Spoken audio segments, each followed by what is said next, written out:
జై శ్రీమన్నారాయణ్. భగవద్బంధువులారా, 63వ వైష్ణవ దివ్యక్షేత్రం శ్రీ మాయాపిరణ్ పెరుమాళ్ ఆలయం, తిరుపులియూర్, కేరళ. ఇక్కడి ప్రధాన దైవంగా స్వామివారిని మాయప్పిరాన్గాను, అమ్మవారిని పొర్కొడి నాయకిగా భక్తులు సేవిస్తారు. ఇక్కడి ఉన్న పుష్కరిణిని పూంసునై తీర్థము అని, గర్భాలయ విమానాన్ని పురుషోత్తమ విమానము అని అంటారు. ఇక స్థల పురాణం విషయానికి వస్తే, ఈ క్షేత్రము భీమసేనుడు ప్రతిష్ఠించాడని భావిస్తారు. పెరుమాళ్ల ముఖమండలము రజిత కవచముచే కప్పబడి ఉంటుంది. ఈ దివ్యదేశము కూడా మహాభారత కాలము నాటిదే. ఇచ్చట సప్తఋషులకు దర్శనమిచ్చి శ్రీ మహావిష్ణువు వెలసాడని ప్రతీతి. పంచపాండవులలో ఒకరైన భీమునిచే కురుక్షేత్ర యుద్ధములో అశ్వత్థామ అను పేరుగల ఒక ఏనుగును చంపించి ధర్మరాజుచే అశ్వత్థామ చనిపోయినని చెప్పించిరి.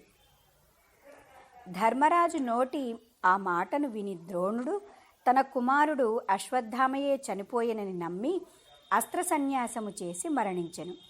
కానీ ఈ చర్య భీముని బాధించుచుండెను. ఇచ్చట పెరుమాళ్లను అర్చించి మందిరమును నిర్మించి శాంతిని పొందెను.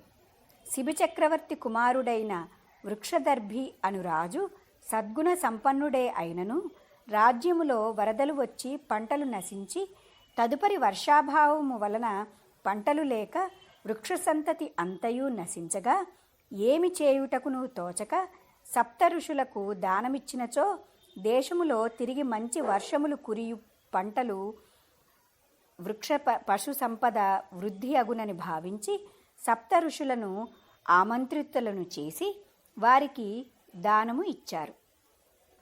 కానీ ఆ ఋషులు రాజులలో ఏదియో దోషము లేనిదే ఈ దుర్భిక్ష పరిస్థితి సంభవించదని తలంచిన వారై అట్టి రాజు నుండి దానము గ్రహించుట అనర్థదాయకము అని భావించి దానమును నిరాకరించిరి.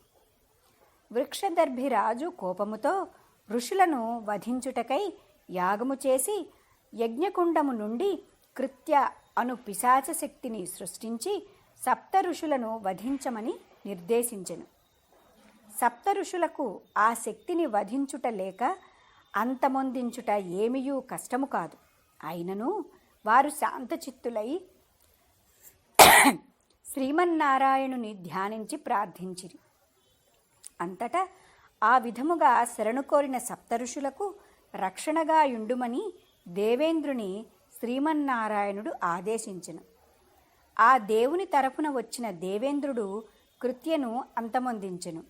శ్రీమన్నారాయణుడు సప్తఋషులకు వారి ప్రార్థన అభ్యర్థన అంగీకరించి దర్శనమిచ్చి వారి కోరిక ప్రకారము దేవేంద్రుని ఈ స్థలములో మంచి వర్షములు కురిసి వృక్ష పశు సంపదలు వృద్ధి అగునట్లుగా చేయవలసినదిగా ఆదేశించెను. వృక్షదర్భిరాజు ఋషులకు ఉపదేశించిన విధముగా యాగములు చేసి శ్రీ మహావిష్ణువును ప్రార్థించగా దేశము సుభిక్షమై ఈతి బాధలు తొలగిపోయి శాంతి వర్ధిల్లెను.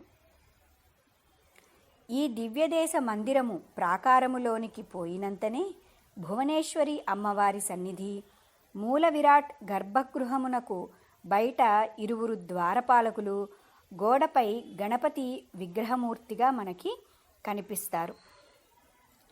శ్రీ మాయాపిరాన్ పెరుమాళ్ దివ్య తిరువడిగళే శరణం. జై శ్రీమన్నారాయణ్. ఆండాళ్ దివ్య తిరువడిగళే శరణం.